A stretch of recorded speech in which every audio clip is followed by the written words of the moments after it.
Welcome back to the Ed Morrissey Show podcast. You just saw the Prince of Twitter, the Regent of RedState.com, Andrew Malcolm at AH Malcolm on the Twitterses, and of course, here every week to opine. Although not next week, I'm going to be on vacation next week. So, oh my gosh! So the world will have to get along without us next week.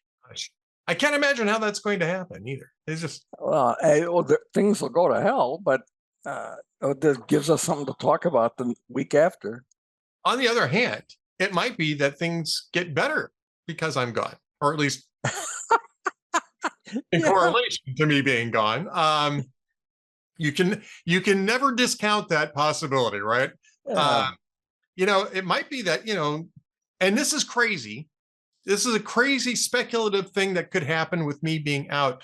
But, the new managing editor of a major media outlet might apologize for being mean to this. Oh, wait a minute. Did that already happen? Was that already on? Yeah. Oh, that's a clever segue. Check that off, Ed. That's a good one. Yeah. That Lewis, the new sort of new head at the Washington Post. The New York Times ran a story about the tumult going on at the Washington Post, both financial and staff-wise, and just payback for the Washington Post doing a story on the New York Times tumult a couple of years ago. And in the story, they revealed that Will Lewis had tried to dissuade some people from writing about his exploits back in Britain, trying to suppress a story about him. And so anyway, he wrote a staff-wide memo to the Washington Post. They're apologizing and saying that humility was a lesson for him, and he was going to work on implementing that. I think that there are ways of saying things to people, and maybe that's what he's apologizing for. But if he's apologizing for telling them that they've lost half their audience and they're losing another half of the half that remains, unless they make some serious changes, I mean, why apologize for that? It happens to be true. Yeah, it does. They lost, I don't remember the time period, but they lost over 500,000 online subscribers. That sometimes they don't have them anymore, but sometimes they have cheap rates. But that's a significant chunk of change there that they didn't have. That wouldn't have covered, I don't think, the 77 million loss they had last year. But they just seem to have lost focus. You can't blame it all on Sally Busby, the editor or the executive editor. No, this was going on well before Busby was put in place. Yeah. It's going on for a long time. But their stuff did get softer. And I don't know, it's just from my experience, you had a sense reading, or at least starting to read a bunch of their stories, that there wasn't a strong editor in charge, not the top editor, but working line editor, forcing reporters to write about stuff that was important rather than stuff that they just wanted to write about, and focusing the pieces on what really mattered. Well, I mean, I think that's the part of the problem, though, is their assessment of what really matters, right? Yeah. And that is not new. That wasn't Sally Busby. That had been going on well before Sally Busby. That was during the Marty Baron era, too, the legendary Marty Baron era. And that's because they began focusing on, narrative journalism rather than, actual journalism. But one of the things that I find odd about even what Lewis had to say was that they're going to split the Washington Post into 3 newsrooms. There's going to be 3 separate newsrooms, right? Yeah. And I'm trying to find the reporting on this. It was at the Post. Let me see if I can find this. The plan includes splitting the newsroom into 3 separate divisions with managers who report to Lewis. One that encompasses Post's core news reporting, one with opinion pieces. I mean, every newspaper has an opinion editor, and it's supposed to be separate from the newsroom. It usually isn't, but it's supposed to be, right? But then, the third one was devoted to attracting new consumers through innovative uses of social media, video, artificial intelligence, and sales. Well, that's not really a newsroom, right? That's some of that is, because we've talked about that before, about how being on social media is certainly a tool for trying to figure out what people want to read. Yes. And my theory, and I'll shorten it here, but because we've talked about it before, but is that for a long time, monopoly newspapers, this before the internet, were arrogant, and they had the market basically to themselves, except television, which was following them, not shaping them. So they were writing about what they wanted to write about. And you often had the opinion when you read print newspapers that the article was written not so much because they thought it was important, but because the reporter and the editor involved wanted to show that they worked yesterday. You started to read the story about City Hall and you go, so what? It moves stories a quarter of an inch instead of several inches. And you over time, and not a long time, build up a sense that, I don't know, I don't really need this. You could skip an awful lot of the paper. And I was in a meeting when the web was new, when we first met back at the beginning of Twitter. And the blog I was running on the LA Times was very successful, and it shocked the print people, sort of annoyed them. And one of the editors said, "Malcolm, you mean you would actually post a story because you thought people would want to read it?" And I said, "Well, John, you bet your sweet ass. Yeah, because they want to read it." That was the point. Now, you don't want to go all the way with that, because otherwise they'd just be stories about bare breasts, and you don't want to have the paper dominated by pornography because you think people want to see it. That gets a lot of clicks, but they were not aware of what, or weren't thinking about what people wanted to read. And that's what online does now. Sometimes too much, but that's the pendulum has swung back that way, away from the arrogance. Yeah, but here, I think what they were concerned about was pandering, and I get that, right?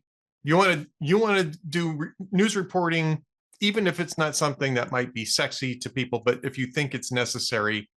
And that's a lot of beat reporting, right? The city council beat, the police blotter sort of stuff. Yeah. The problem at the Post, though, is that they're not doing that sort of stuff anymore. What caught my eye about this is, one, I think that the newsroom that they're talking about is really marketing. That third newsroom is really marketing, not really reporting, not really a newsroom. There's nothing wrong with marketing. But if you think of it as a newsroom, then I think that you're already half giving the game away, because the whole idea of marketing is to sell, right? It's to pitch. It's to make a pitch. That's not what reporting is. That's not what newsroom reporting is, right? Opinion is for pitching. It's a pitching in a different sense. And that makes sense to keep it separate from the newsroom. But the newsroom is just the newsroom, or it should. Yeah. where you're reporting the facts and let readers draw their own conclusions, or move over to the opinion pieces and have people write opinions and columns that, opinion section, move over there so you can discuss the conclusions you're supposed to draw from this. There was a day where reporters and newspapers reported sort of more passive, where they waited for things to happen, or their eyes were open, but they're always looking for something to write. Even if it was like one of my first stories is a dog finding a wallet and bringing it back to his owner. I mean,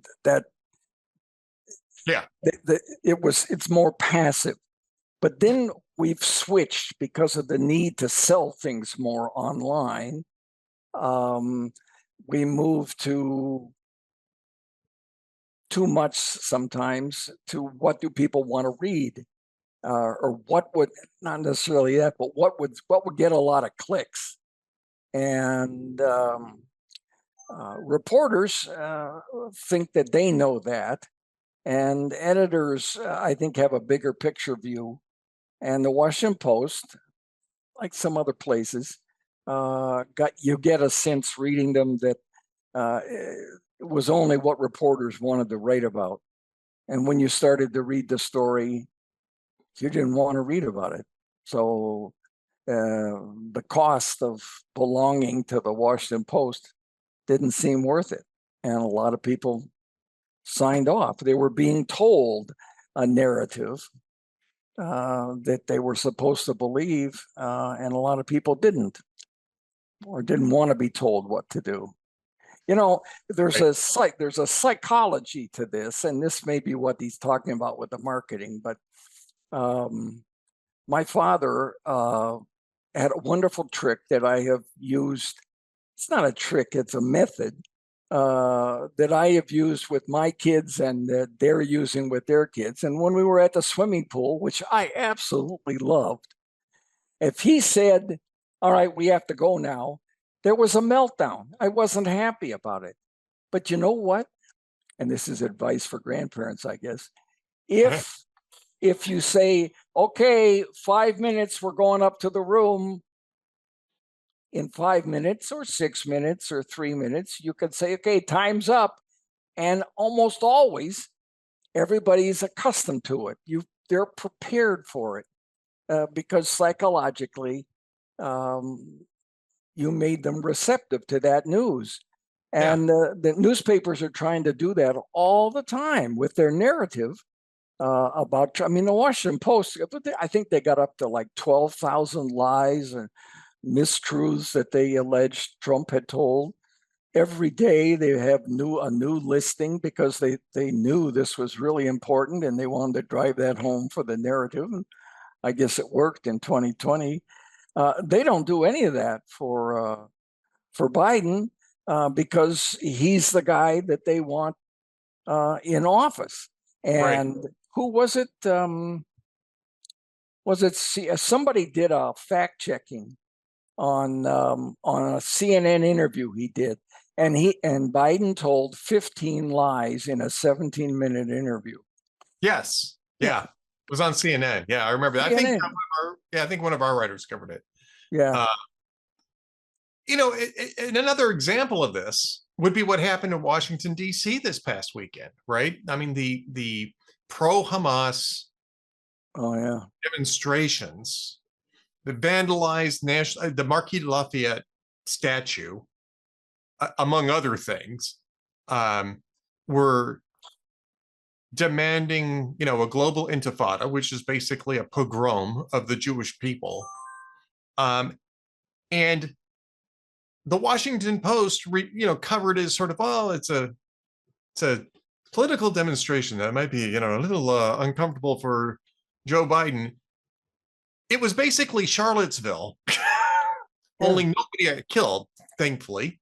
But it was basically Charlottesville, minus the tiki torches, which create all sorts of outrage among the media, Washington Post included. And they started writing about the danger to democracy from the far right, that Donald Trump represented because of Charlottesville. One time with some fringe radicals that showed up in Charlottesville, and somebody else ran down one of the counter protesters and killed her, which is terrible. And he's going to spend the rest of his life in prison, which is where he belongs. But you've got 8 months of this going on, and the Washington Post and the New York Times and blah blah blah blah. Well, free speech. And as I think it was Peter Savodnik in the Free Press last night said, well, I'm glad that it's true, but it was also free speech in Charlottesville too. Separate from the car attack that killed somebody. That was also free speech up to that point in time. And the media was calling it the end of democracy, and then creating Donald Trump for trying to excuse people defending the Confederate monuments. And you got Joe Biden doing the same damn there's fine people on both sides of the issue thing with these guys for the last 8 months. And the Washington Post, again, we're kind of going over the same old territory with bias, but I think that the events of this past weekend shows that whatever is happening at the Washington Post, it's either not happening fast enough or it's not happening at all in terms of turning that ship around. Speaking of my column,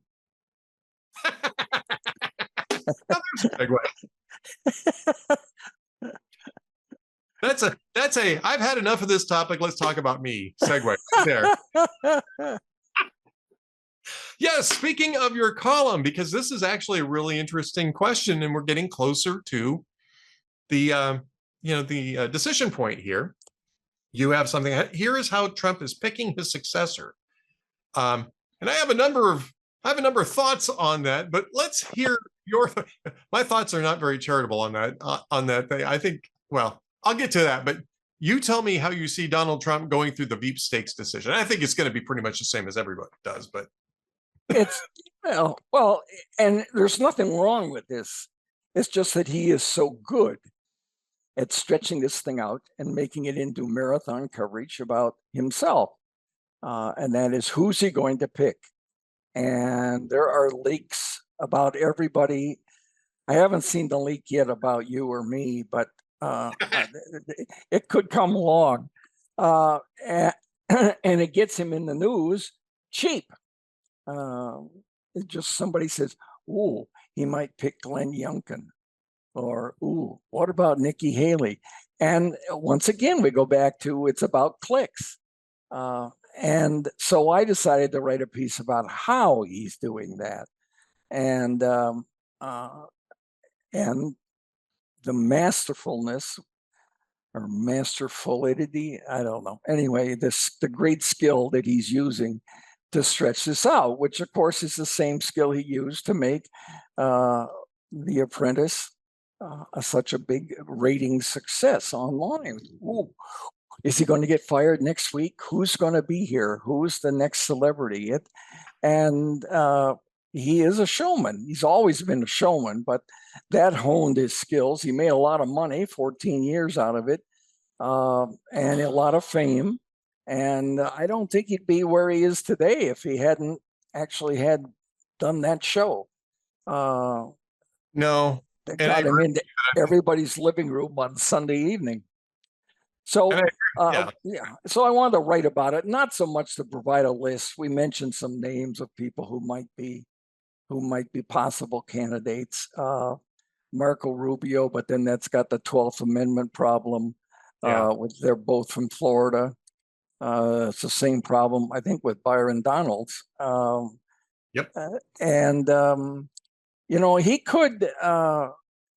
He could, and this is what, we're talking about it. We're talking about him, which is exactly what he wants.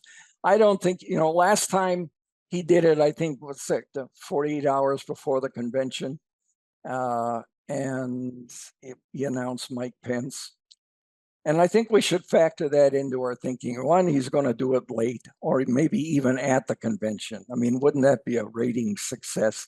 He says, and now here's my pick. And the cameras go over and onto the stage walks the next vice president, who would also, if Trump wins, it would also be the heir apparent for 2028. So there's a double sweepstakes here. There will be a contest in 2028.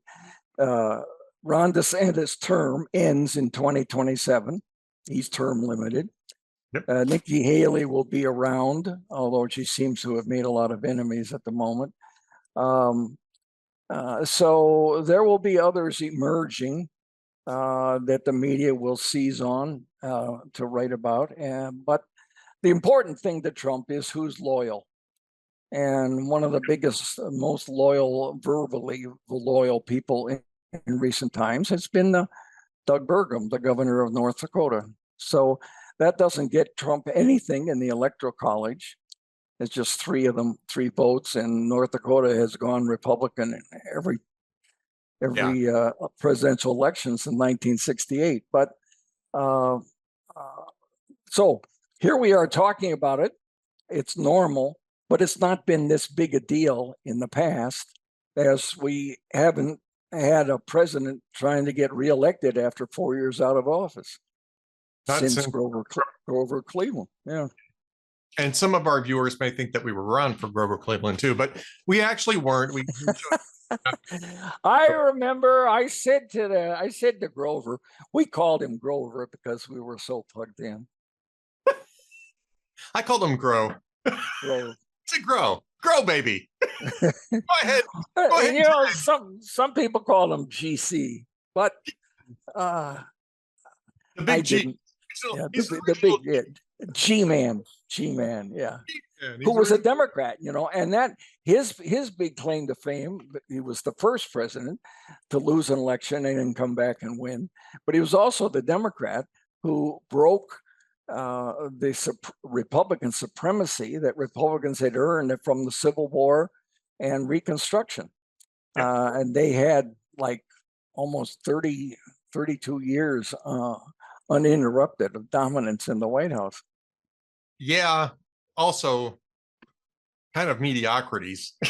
And Grover Cleveland actually was sort of part of that whole mediocrity phase. We had mediocrities before the Civil War. We had mediocrities after the Civil War. Abraham Lincoln was sort of singular right in the middle of the century. But amazing. Yeah. But just to get back to the VP stuff. First off, I agree with you. First off, this is terribly normal. And I've been telling people this who were insisting that he was going to name a running mate in April or May. It's like, he's not going to do that. He's going to, just like every other candidate, he's going to milk this until right before the convention. And in this case, there's even more reason to do that because his sentencing hearing in Manhattan is going to be July 11th, and he's going to want to change the narrative pretty quickly after that. So don't expect to know anything about absolutely until maybe the day after sentencing. You know, in last winter in an interview, he said he'd already made up his mind. But after that show, he quickly realized he shouldn't be giving that up. That's a lot of free publicity. Well, as Rod Blagojevich said, it's an effing valuable thing.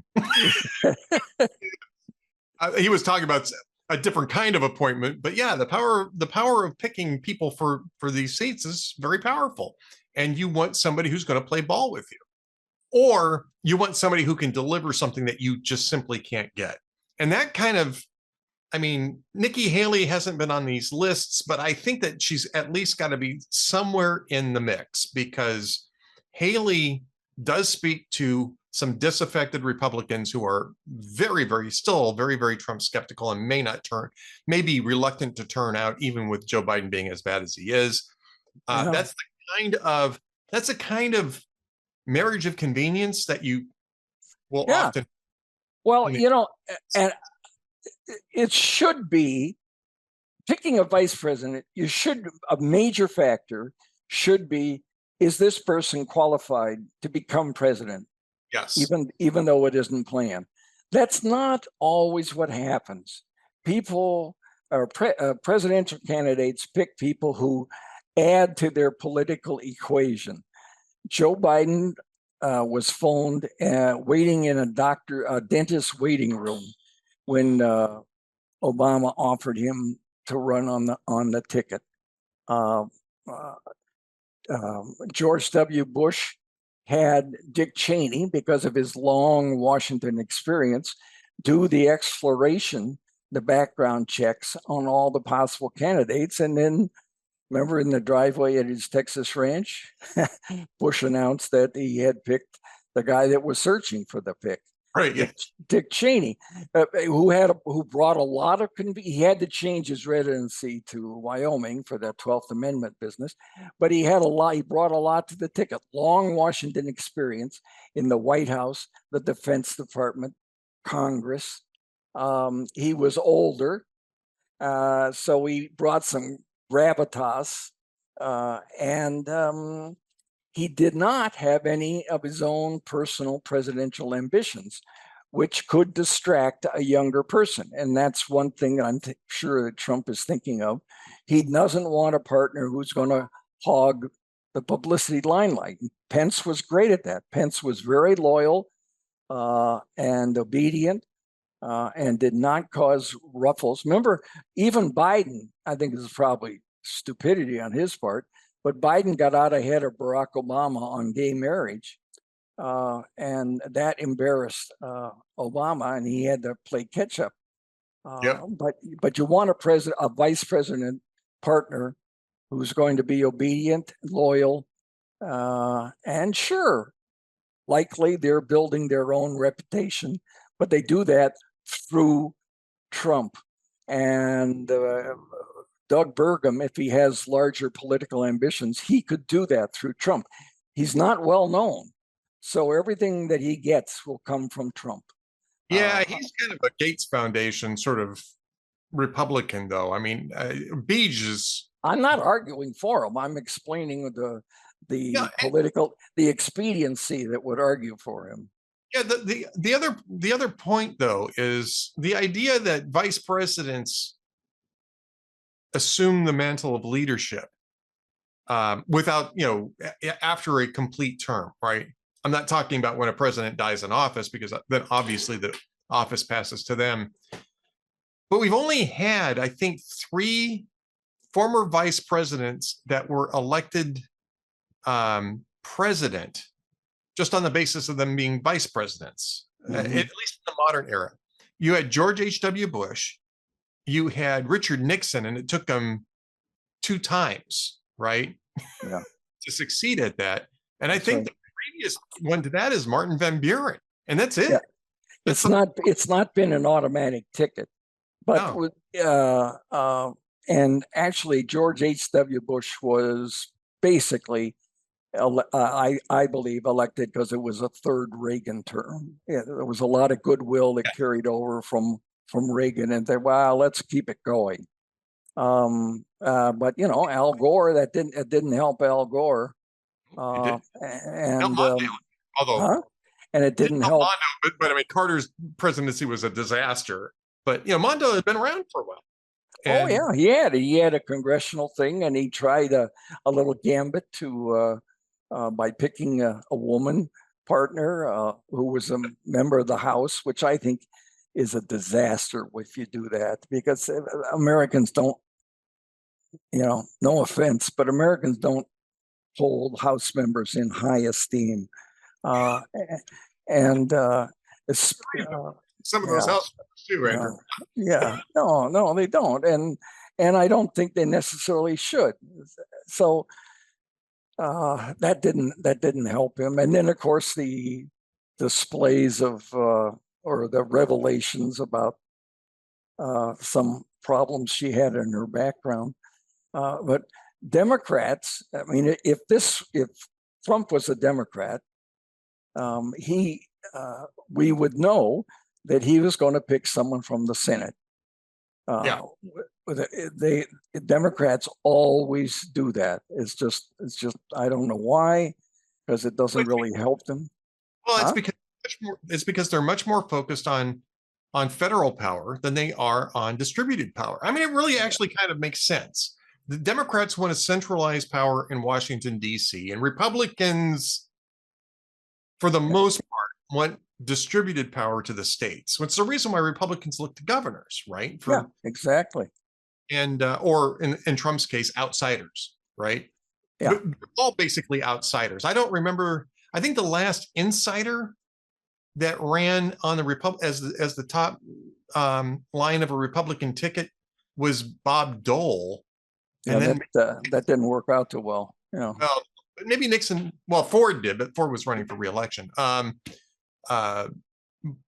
or not reelection, but he was running for his first election, I should say. He wasn't elected, he was appointed. But then I think it's Yeah. Nixon who was an insider. He was, Senate, House Yeah. and Senate, Yeah. and vice president. But And yeah. Jimmy Carter picked Mondale, like you say, for the reasons of centralized power, but also because Jimmy Carter was a relative unknown. In '76, that was a big deal because everybody was tired of Washington and Nixon and Watergate and all the sordid details from there. So they wanted somebody new, and he took the nomination basically by storm. I remember one of my New York Times reporters telling me he was covering Iowa for the caucuses, and he said he knew that Jimmy Carter was had a good leg up because every house he went to, and local in the living rooms like New Hampshire, that's where the caucuses are won. Every house he went to, the guest book had been signed by Jimmy Carter. Well, it. Hey, It works, and he's from a small town. It still lives in a small town, and so that he knows that intimately, and that's very powerful. If small town culture is something that's useful. Yeah. Yeah. We're almost out. Anyway, that's the column. That's the column. And now I'm going to put you on the spot. Who do you think he's going to pick? I don't know. You have to think. I don't. I once, a long time ago, I laughed when someone said Trump was going to be president. So I try to stay away from that. But predictions. But I made a case for why Burgum could be. I don't think Trump is looking for ideological purity. He's looking for personal loyalty. And that's why I don't think he's going to pick Nikki Haley, as strong as that would be. So, I hope he doesn't pick a nobody, like someone from the House or something. That's a waste. He is the power behind the ticket. There's no doubt about that. But if you would like to enhance the power of the ticket, rather than just who cares who's vice president, that's why Biden picked what's her name, is because she checked boxes, and not because she'd make a good president. He said it explicitly. I'm going to pick a black woman. Yeah, I'm going to pick a black woman. He made that commitment. And wait a minute, a person who identifies as a black woman, right? Fine woman, right? He would have been better off picking Val Demings, who's a lot smarter than Kamala Harris, just as progressive, but a lot smarter. I'm going to guess Joe and Val. Oh, wouldn't that be a Joe and Val? Joe and Val, yeah. Joe Val. I'm going to Joe Val. Sounds like a perfume commercial. Joe Val. Joe Val. Yes. You have to do the weird dance, right? That's right. With filmy negligee-like material in front of the camera. And some weird opera aria playing in the background, and then it's Joe Val. That's great. Yeah, but if it was Joe and Val, the aroma would not be. Yeah, right. I could tell you the aroma would be something less than perfumish. Anyway, I'm going to go out there on a limb and say Nikki Haley might be his choice, not because he doesn't get along with her, or not because he gets along with her. I think actually, when they were in the administration together, they worked together pretty well. They worked together very well. I understand she talked back to him a couple of times at the UN, and who was that? Tillerson was giving her gas, and she went around him because one of her demands was that she be in the cabinet, not just a member of the diplomatic corps. And that was very smart on her behalf. No, she's in terms of being president, there's a lot of Trumpers, I guess, who don't like the fact that she criticized him, but she'd be a good president. So that's my pick. I mean, Yeah, I actually that would be good, because they did work well together, and she is a governor, and she's got the credibility. Nobody's mentioning her name though, and I'm kind of thinking that maybe it's because she's been discouraging it, but we'll see. yeah. I think that she would make Sarah Huckabee Sanders would make a good running mate for him, and I think that he kind of needs to have something. Wait a minute. You're saying Sarah? So, well, I thought you said Nikki. No, I'm going to stick with Nikki, but I think Sarah Huckabee Sanders would be a good choice too. But I don't think she wants. So no. Well, she's got her. See, if you're thinking about your own career, if you want to build your own career from where it is now, you don't want it. But if you're a nobody like Burgum, this would thrust you in. That's a good point. All right. Well, that's about it for this show, except for, of course, the jokes. Yeah, I have one. Okay. This is an old one, Seth Meyers. He said, scientists are attaching sensors to sharks to help hurricane forecasting. They hope the data saves enough lives to offset those lost by swimmers attaching sensors to sharks. That's a good point. Yeah. I wondered about that. All right. I got a couple quick ones for you. Man's browsing through an old newspaper. He says to his wife, hey, this is interesting. There's an article in here about men losing their memory cells faster than women do. And she said, well, it must be true because it's the second time you've read me that. And this one's a PG-13 one. So a teen boy goes into the drugstore to buy a pack of condoms for the first time. So he sees the price is $10, but when he goes to the register, it rings up for $10.65. And the teenager says, what's the 65 cents for? And the cashier says it's for the tax. He goes, oh, I was wondering how you keep it on. Oh. Oh. Ouch. Oh. Ouch, baby. Ouch. Oh, wow. That's a hell of a note to stick with for 2 weeks, but okay. Oh, there you go. Well, we can just put a pin in that one, I guess. Andrew Malcolm, the prince of Twitter, the regent of redstate.com, at AHMalcolm on the Twitterses. We will talk again in 2 weeks, and we'll have a lot more to cover at that point in time. Have a wonderful time, and don't get too, what's the word, in the hot tub. Anyway, we'll see. Shriveled. Don't get too. Yeah. That's all right, buddy. Take care. Bye, everybody.